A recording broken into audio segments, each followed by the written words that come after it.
Hey there, fellow travelers. Welcome to the Tolkien Road, episode 260, The Fool's Hope. Greta, what's up? Hey, no, not a whole lot. Really enjoying this little taste of fall that we're getting.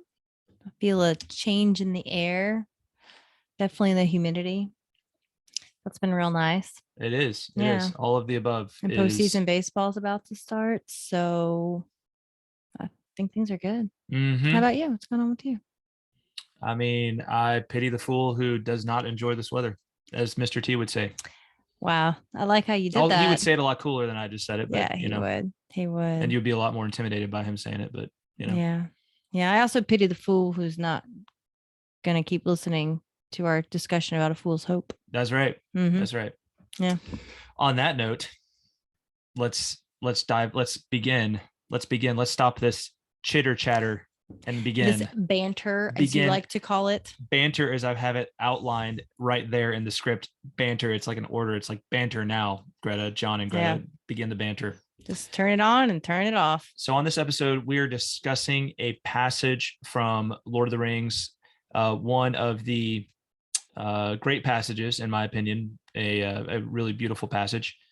And you can probably guess, if you know Lord of the Rings well enough, you can probably guess what the passage is based on the title of this episode. Before we get started, we'd like to give a double up air 5 to our patrons. Ready, Greta? I'm ready. 3, 2, 1. That was some good. That was good. That was some good. I got both my hands in and everything. Mm-hmm. Nice. Special thanks to this episode's executive producers, Andrew T., John R., and Ms. Anonymous. Thanks, guys. Please support the Tolkien Road by visiting patreon.com/Tolkien Road. Becoming a patron lets you support the show in a tangible way and land you some awesome perks. And don't forget, you can now make an annual pledge and get 1 month free. Subscribe, rate, and review us on iTunes and other podcasting platforms. If you are a 5-star fan of the Tolkien Road, and why wouldn't you be if you're here on episode 260? If you are a 5-star fan, you can really help us out by heading over to iTunes or your preferred source for the show and dropping us a rating and review. When you do that, it helps get the word out about the Tolkien Road, which helps us to keep on evering on. And we have a recent 5-star review from, let me pull it up here. There we go. From Johnny RD. Oh. In Great Britain. Nice. Johnny RD, subject, the best Tolkien podcast. Thank you. Awesome. Thank you for that shout out and for calling us the best. We appreciate it. For sure. I came to learn more about the Silmarillion and the quality of the conversation. He says, I'm sorry, I put the wrong emphasis on the wrong syllable. I came to learn about the Silmarillion, and the quality of the conversation and insight presented in such an enjoyable way has kept me coming back. Wow, that's awesome. Right on. Thanks, Johnny. Thank you so much, Johnny RD. We appreciate it. Indeed, very much. And it's time for the weekly Tolkien Road YouTube Air 5. Let's do it. Let's do this. 3, 2, 1. Nice. You too can be a part of the weekly Tolkien Road Air 5. Give us your best wapish in the comments below. Just head on over to YouTube where this episode's posted. Yeah. By the way, you'll really want to head on over there to check out my latest non-podcast video, which is what did Gandalf really look like? All right. So you think you know what Gandalf looked like. If you've seen the movies. Yeah, you think you know what Gandalf looked like, but you're wrong, probably. Now, there's probably some of you who already knew what's in the video, but many of you probably, like me, like Greta, think he looked like a certain way, and it's actually not exactly like how he's depicted in the movie. There's some interesting differences compared to what Tolkien himself said. So my video explores that and shows where Tolkien's actual inspiration came from in his own words. So sweet. Yeah, nice. Good stuff. Go check it out. And then share it. Tell the world about it. All right. So the Fool's Hope. Greta, this is one... this is a favorite passage of mine from the Lord of the Rings. And I just thought it'd be fun to talk about a shorter passage and the significance of it and sort of unpack the different layers of it. Cause there's a good bit. It's a passage that it's memorable, but it could also be easily overlooked, but it's a beautiful passage. It's a beautiful scene. And I feel like it's one of those that could be easily overlooked. So it's in book 5, chapter 4, which is the Siege of Gondor. All right. And the scene is they've just left the presence of Denethor and Faramir, And Faramir had just related the news of meeting Frodo in Ithilien, and it was controversial, of course, between Gandalf and Denethor, right? Because Denethor is upset at Gandalf for having sent the ring into this scenario, and so Gandalf and Pippin have left Denethor's company, and that's where we pick up. So, Greta, would you like to read this rather brief passage here? I would be honored. All right. Start with all. Yeah, and by the way, it's in quotes right here because that's not actually someone speaking. That's like the quote of the passage, and then the single quotes are the actual quotes of someone speaking. So you want me to do my best Pippin voice and my best Gandalf voice? That's completely up to you, but I know the fans would be tickled by it, so I'm not sure I know exactly what Gandalf sounded like. Well, or Pippin, but I'll try. I'll do my best. Okay, here we go.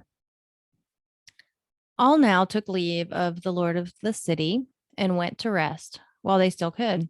Outside there was a starless blackness as Gandalf, with Pippin beside him bearing a small torch, made his way to their lodging. They did not speak until they were behind closed doors. Then at last Pippin took Gandalf's hand. "Tell me," he said, "is there any hope? For Frodo, I mean. Or at least mostly for Frodo?" Gandalf put his hand on Pippin's head.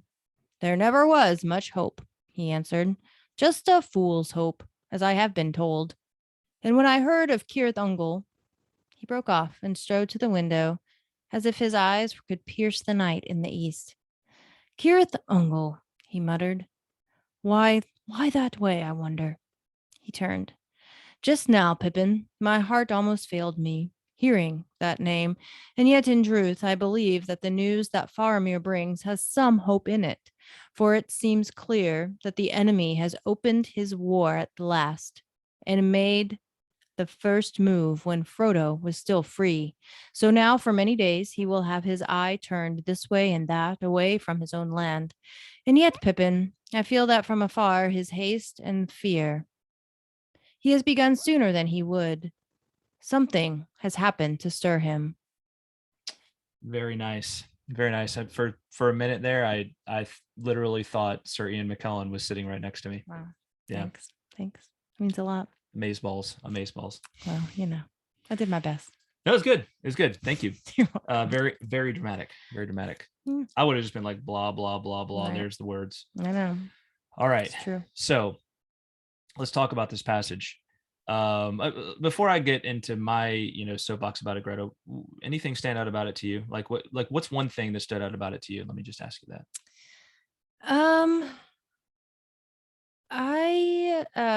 Or you can punt and just say, what do you? Yeah. You go ahead and talk. No, nothing like specifically stood out. Okay. I'll be honest. That's fair enough. Yeah. Fair enough. Well, that's why I'm here, right? To tell you why. So, all right. Well, wait, can I say something actually? Go ahead. I thought it was interesting that Gandalf, that it was the name Frodo that seemed to affect Gandalf the most. Given the fact that they had just been with Denethor and they had just been with Faramir. And you would think that, that kind of was, that was a very emotional and, like a really, I would think it would have been a very trying interaction for Gandalf to have. But it's interesting to me that he says, "Just now, Pippin, my heart almost failed me hearing that name." And he's talking about Frodo, yes? No. He's talking about Cirith Ungol. Oh. Yeah. I see. He's not referring to Frodo. He's referring to Cirith Ungol. That's okay. Yeah. Yeah. This is kind of your. Well, you've read this passage before, but this is your first time considering it in isolation. So that's true. That's true. So yeah. All right. So that's not surprising then, because that name would cause my heart to fail as well. Right. Yes. Yeah. Well, me too. Yeah. All right. So let's talk about the significance of this passage. Okay. All right. So first of all, they're looking out upon a night sky that's described as a starless blackness, right? Outside there was a starless blackness as Gandalf, with Pippin beside him bearing a small torch, made his way to their lodging, right? So I kind of just think of this and I think of the shadow, right? There's no stars in the sky, right? The stars we're normally visible in the night sky, right, as they are in our night sky and Earth, and they are a hopeful sign. And when you don't see them, right, you know that something is between you and the stars, right? There's a shadow, there's a cloud over you, there's a shadow over you, right? And so that's, just that one detail of the sky is, symbolic of the shadow, this shadow of Sauron, right, over them. Okay. So first off, it's very gloomy setting, Yeah, right? definitely. Okay, then this is really touching to me. All right, but the next thing is that Pippin takes Gandalf's hand, right? Yeah. I think this is really beautiful. Pippin and Gandalf have been at odds for a variety of reasons all throughout Lord of the Rings, right? What's the most famous image of that, right? It's when Pippin tosses tosses a stone into the well in the mines of Moria, right? And it like goes all the way down, and like it's really well done in the movie, although he doesn't like drop a stone. He accidentally knocks something in, but in the book, he just drops a stone down because he's curious about how deep it is, and it makes this echoey reverberating sound, right? Gives them away. There's also that incident with the Palantir too. Well, what is so there's the Palantir, exactly, right? And you just get this impression that like I mean Gandalf, like he's pretty mean to Pippin in the book, right? When he's like fool of a took, right? Throw yourself in next time, right? And save us the trouble, right? Yep. Right. Yep. I mean, that's, and you think of it's doubly like makes Gandalf seem a little meaner because he's like this larger figure, and then you got Pippin who's like basically seems like a little kid next to him, right? So there's the Palantir episode that you mentioned when Pippin's curiosity gets the best of him, and now you have this scene of the darkness bringing them together, right? Of just Gandalf himself, right, is terrified of this, and Pippin, right, it's the sign of trust. Like even though they've had their moments, like of not really even butting heads, but just of Gandalf, like like come on, Pippin, right, stop being such an idiot, right? But Pippin still trusts him, right? Pippin still still has this love of him, and Gandalf doesn't spurn that either, right?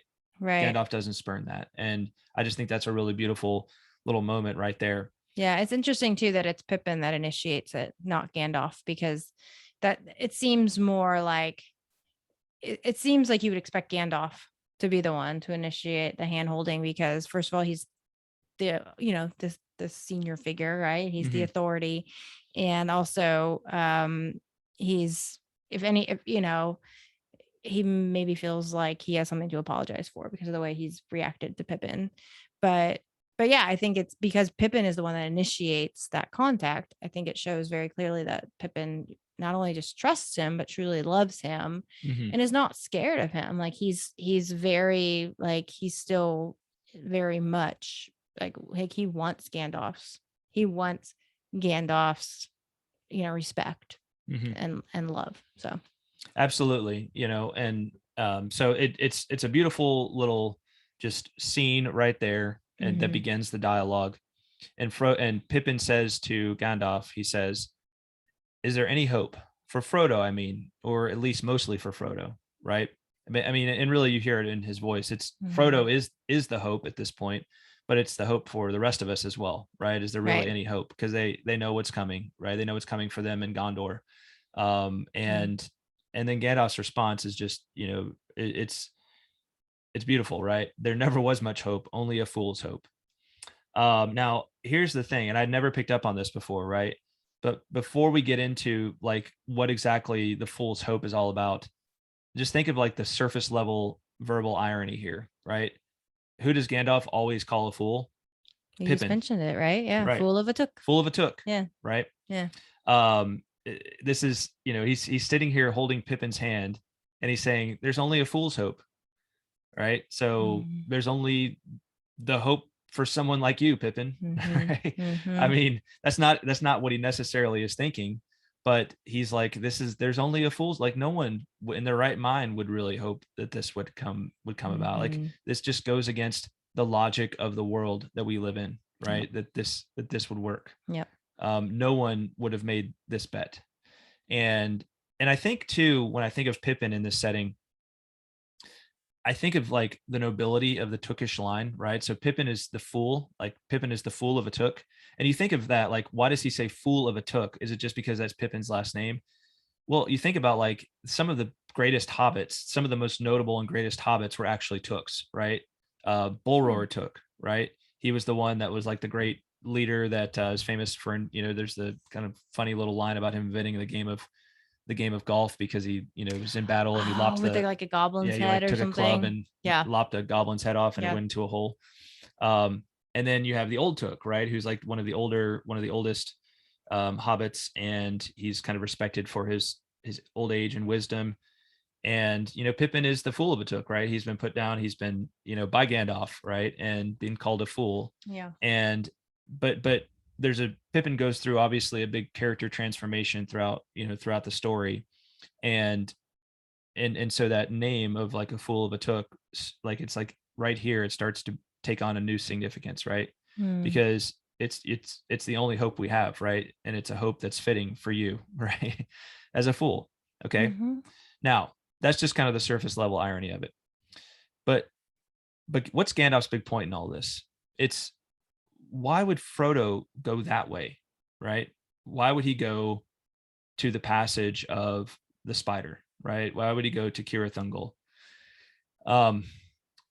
Here's what I'm getting at. I see in this another strong allusion to the Christian themes of this work. All right. And the reason is I think of the first letter of Paul to the Corinthians and the first chapter there. And I think of these lines. This is starting at verse 20. Where is the wise man? Where is the scribe? Where is the debater of this age? Has not God made foolish the wisdom of the world? For since in the wisdom of God, the world did not know God through wisdom, it pleased God through the folly of what we preach to save those who believe. For Jews demand signs and Greeks seek wisdom, but we preach Christ crucified, a stumbling block to Jews and folly, foolishness to Gentiles. But to those who are called, both Jews and Greeks, Christ the power of God and the wisdom of God. For the foolishness of God is wiser than men, and the weakness of God is stronger than men. Right? How much does that theme right there of like what's foolishness, that what Christians have is a fool's hope, right? It's a fool's hope in the terms of the world. All right. So I look at this and I think what we have here is much like Old Testament prophecy, right? Gandalf is struggling with this. He's like, why would he go that way? Right. But even Gandalf, like one of the wisest of, like a truly wise figure in the in the world, is like, why would he go that way? This is foolishness, right? There's just this fool's hope. No one saw clearly what would happen, and even Gandalf, this very wise one, was flummoxed by it. Even Gandalf, who had descended into the heart of the earth and died, only to be resurrected already, right? This is Gandalf the White at this point, right? This is Gandalf brought back to life after passing through death himself. And then who's wiser of the world than Sauron, right? Who's a wiser figure, right? Sauron is the one who several times takes over all of Middle Earth, right? Okay. So there's really no one wiser in worldly terms than him, right? But the gospel, right? The gospel, as Paul speaks about it here in terms of the wisdom of the world versus the foolishness, right? What's foolishness to the world, but it's the wisdom of God, right? God's wisdom is not, the story that God's telling is not necessarily the story that we predict, the one that we think he's going to be telling, right? It can seem like foolishness to us. And Tolkien, I think, is leveraging that idea, right? That idea that we find right here in these words of Gandalf, right? That seems foolish for Frodo to have gone that way. That end up being Cirith Ungol. That end up being prophetic words, right? Because in the very first place, for Frodo to set out on this mission was foolishness. For the Fellowship to set out on this mission was foolishness, right? How many different strategies did they debate in terms of what they should do with the ring? But in the end, it was like, this is the only option, right? And the options got narrower as Frodo got closer to Mount Doom, right? And it seems like foolishness, right? It seems like foolishness, but it's the only option in the end that they have. So, but what ends up happening, right, is in the providence of Eru, right? This ends up being the path by which the ring is destroyed, right? So it actually is the victory, right? It's the victory over the ring. Yeah. Yeah. So, I mean, in the end, this scene reminds us that the Fool's Hope is at the heart of what makes Lord of the Rings such a magnificent legend. The truth is, there is some Cirith Ungol that all of us must pass on the journey of this life, and when we are in the midst of it, it will seem like foolishness, perhaps even to us. Yet in Lord of the Rings, foreshadowing the gospel, we see that even the past that seems like certain death in the end, uh, that through through the mysterious providence of the great mind leads to victory and redemption. So That's good. yeah. Yeah. So Yeah. I just thought this was a beautiful little passage, and sometimes we're trying to digest so much on this episode that we don't have time to just kind of like consider like a shorter passage that has a lot packed into it. Again, just love the scene of just Gandalf and Pippin having this moment together, right? And in the darkness, right? And the just utter gloom of what's about to unfold, not knowing that Frodo is actually going to achieve his mission. Pippin, the fool of a took, right, is there and asks Gandalf the question that's really a wise question, right? Is there actually any hope? And Gandalf says a fool's hope, not realizing that he's saying it's a hope for someone like you, Pippin, right? But ultimately, as Gandalf would say in the Waldman letter, right? This is the theme. This is why hobbits are in the story in the first place, that why they were introduced into the legendarium overall, right? Is because they represent this idea that it's not the great wise ones of the world, not the governors of the world that move history, but it's the little people, right? It's the little insignificant ones, right? It's the fool's hope, right? Yeah.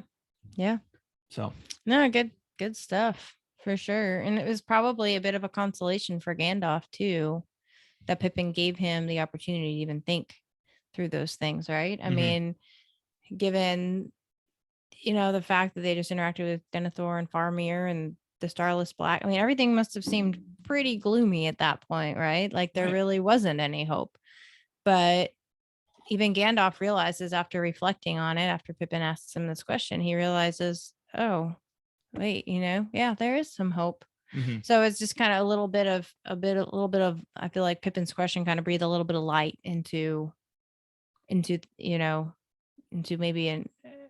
just an all-consuming dark, like maybe Pippin saved him from despair by that question. I mean, he could have, because it seemed like there was things were not going well, right? Like they just seem to be getting worse and worse and worse. Well, and gosh, that's a great point, because it seems to me like that's like hobbits actually play a role in Gandalf's life of in his mission of reassuring him of like the goodness of his mission, right? And the nobility of his mission, because so often he's dealing with elves and he's dealing with men and he's dealing with dwarves and all three of those races, and they're like just haughtiness and their rivalry with one another. And and then there's the hobbits, and he just loves they're just they're childlike. They're this breath of fresh air. They don't care about the affairs of the wider world, but they are willing to do what they have to do for the sake of what's right. Yep. Yep. So it's like just being there with Pippin, right? Is being there with that fool of a took is enough. Like strength. Maybe it has that effect of strengthening Gandalf right there. Yeah. If like you're saying, like preventing him from falling into despair. Yeah. Good. Very well could. And I love that too, that someone as simple and foolish and as Pippin could pull Gandalf the White out of some kind of misery, like it. So we all have our role to play, and we should we should never get so down on ourselves that we just think, oh, I'm good, like Pippin never got down on himself. Like hobbits just don't get down on themselves, I mean, they get sad, but they're always like pick themselves up and move on. And so it's a good example. Yeah, absolutely. It's we should all live. I don't know. You said it very well. I like the way you finished it right there. So okay. Well, good. Thank you. Well done. That's a wrap. Well, we got some correspondence to do. Oh, yeah. Fun. Okay. I mean, you got a few extra minutes for some correspondence? I guess. All right. Sure. Right on. Well, let's do some. We got a note from September 5th from Gabriel D. Cool. Gabriel says and this is in response to my video on the nature of Middle Earth. kind of a reaction video to it. Gabriel says, one question I have is whether this book would be good for someone who hasn't yet read the History of Middle Earth series. That's a great question. And I would say that, yes, the Nature of Middle Earth, I think, is a great one-off read if you're not yet into the History of Middle Earth. One thing that I find really excellent about the Nature of Middle Earth is that it's organized extremely well. And so you can kind of pick and choose through it and finding like things that you find particularly interesting to dive into. And honestly, that's been one of, in my opinion, that's a big challenge with the History of Middle Earth. I mean, it's not only is it very long in being 12 volumes, but it's also not always organized in a way that like that you'd immediately think like, oh, this makes sense, right? Or I kind of understand, at least I understand the organization of this, right? So yes, I think it is. And honestly, I was thinking about this as I thought about this question. I was like, man, the Tolkien estate needs to get Carl to like edit a 1 volume, like the History of Middle Earth reader or something like that, and like pick out like the best parts from it, the most interesting parts, and like organize them really well. Because I feel like that's maybe one of Carl's superpowers, is like organizing the complexities of Tolkien's material into things that, you know, people like us can maybe have a better chance of Make it understanding. a little bit more approachable, not so intimidating. Yeah, for sure. Yeah. Great question, Gabriel. Thanks. Great hearing from you. Absolutely. Our next correspondence is from Johann H. This is in response to episode 255, Lord of the Rings, Religious and Catholic. What did Tolkien mean? Johann says, I read Lord of the Rings as a 12-year-old. 40 years later, I converted to Catholicism.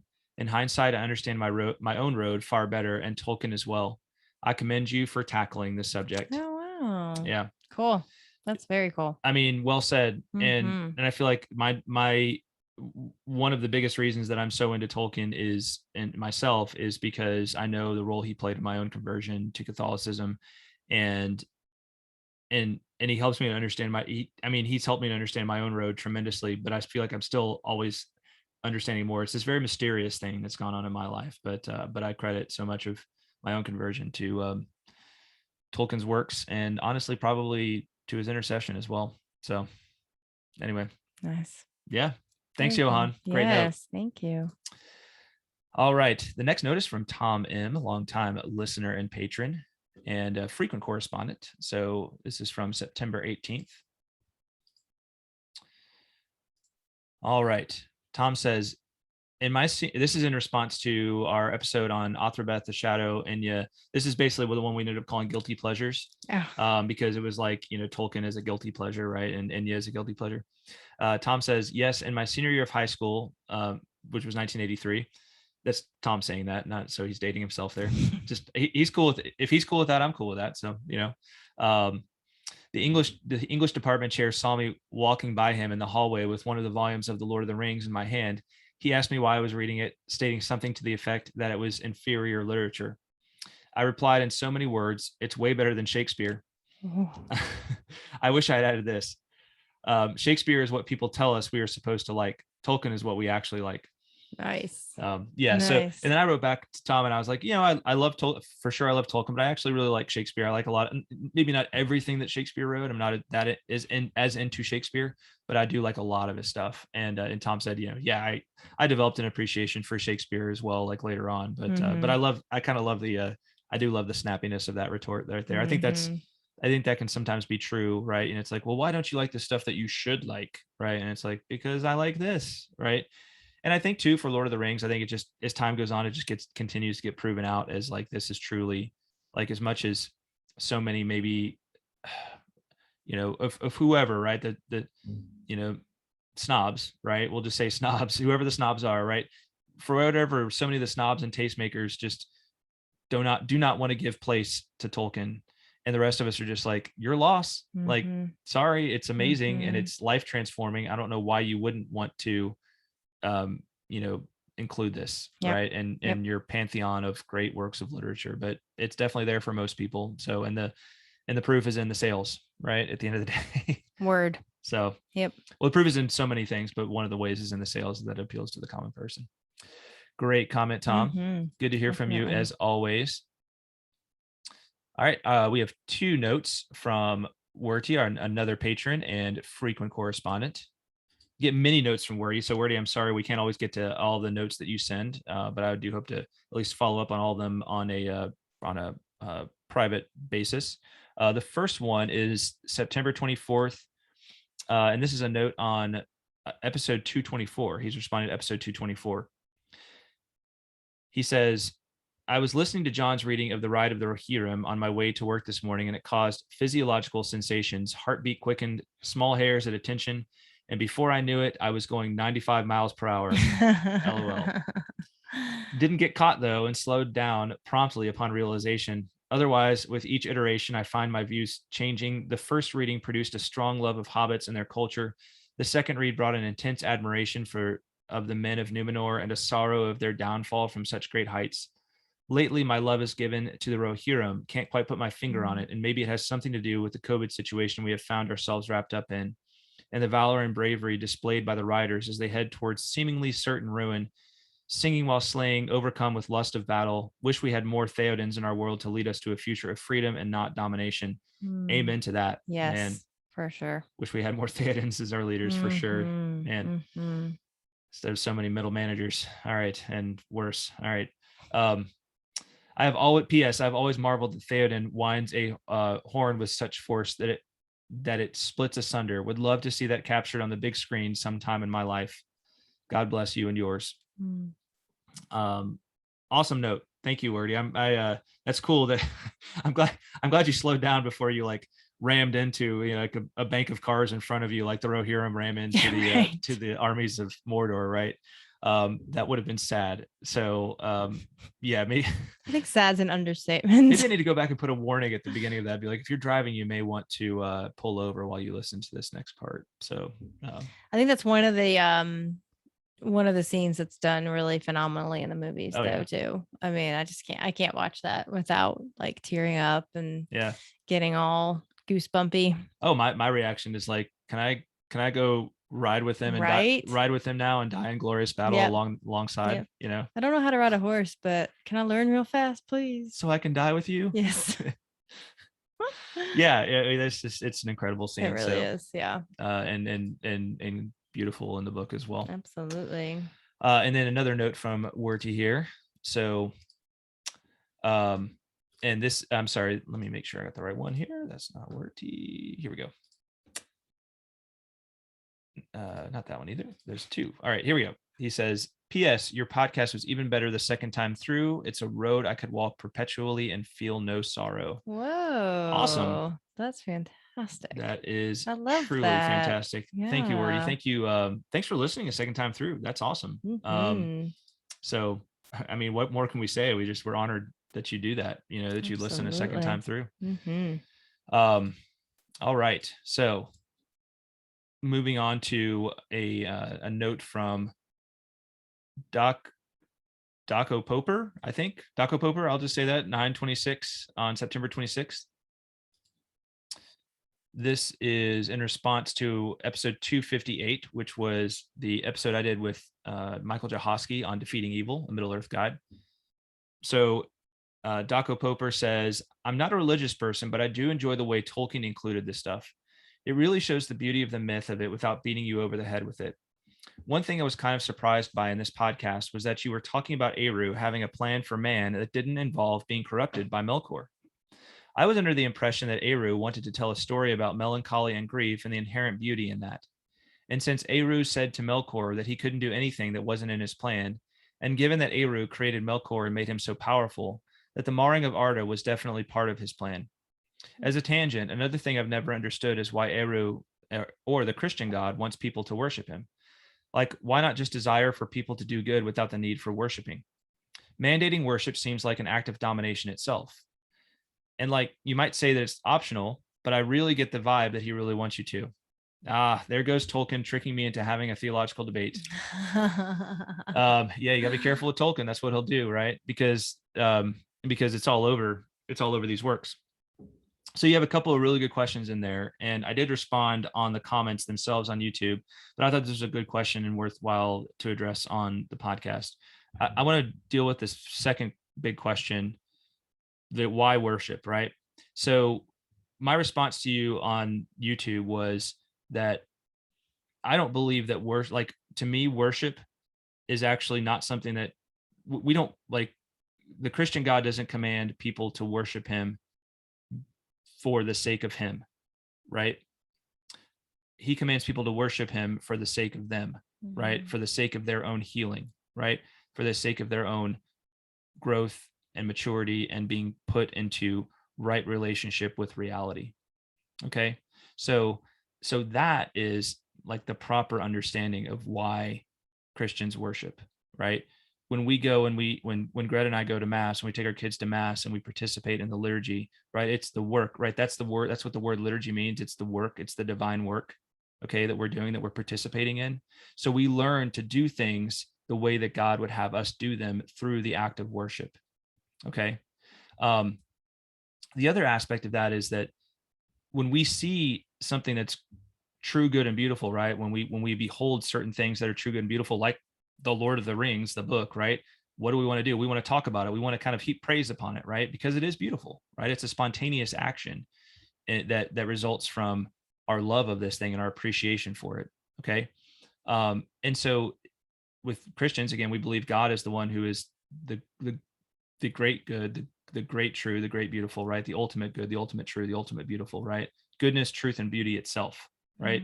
And so we're learning to better understand who he is so that we can better appreciate that, right? So that we can better understand what goodness, truth, and beauty truly are, right?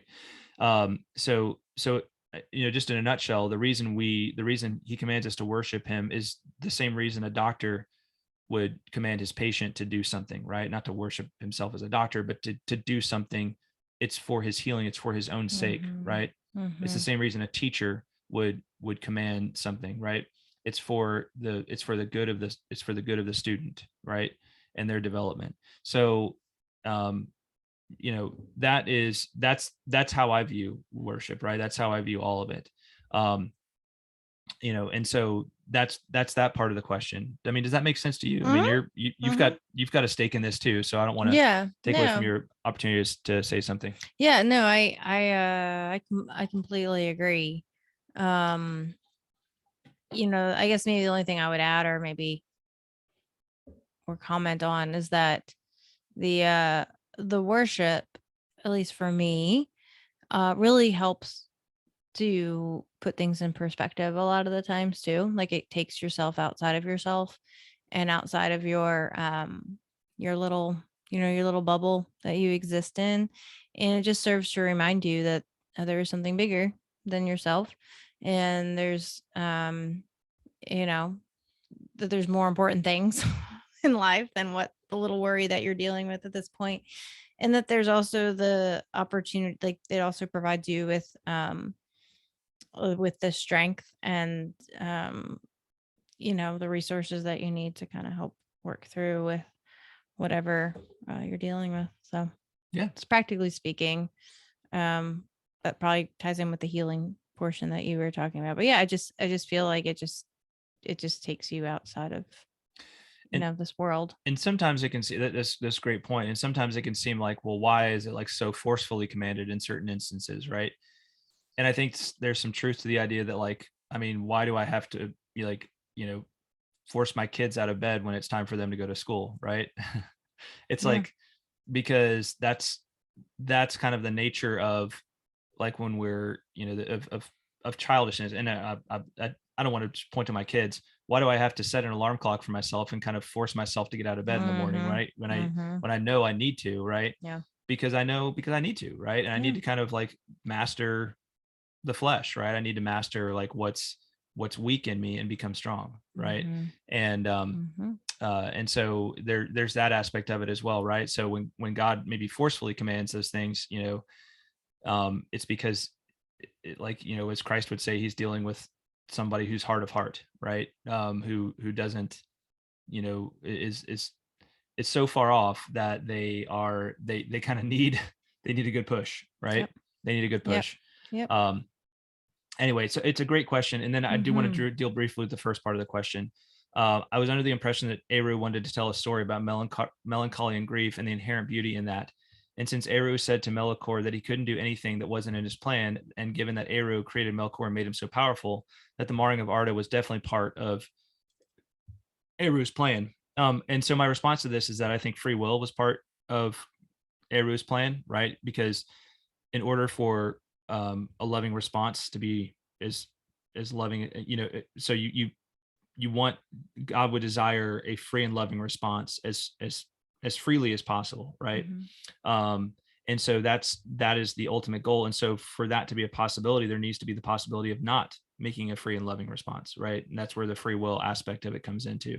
As far as like, well, he's all powerful, so why wouldn't he allow these things? That's a great question. And it's he allows we kind of address that by saying because of free will, right? But he's also able to interact with the free will of those he has created to turn the story into a certain way.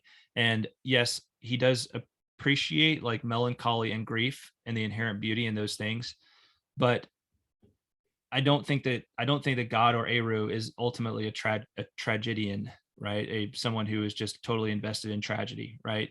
I think that ultimately the story that's told by Tolkien and the story that's told by the Christian conception of God is a story of ultimate hope, right? Of ultimate hope. That, as Sam says, everything sad will come untrue. Yeah, everything. Yeah.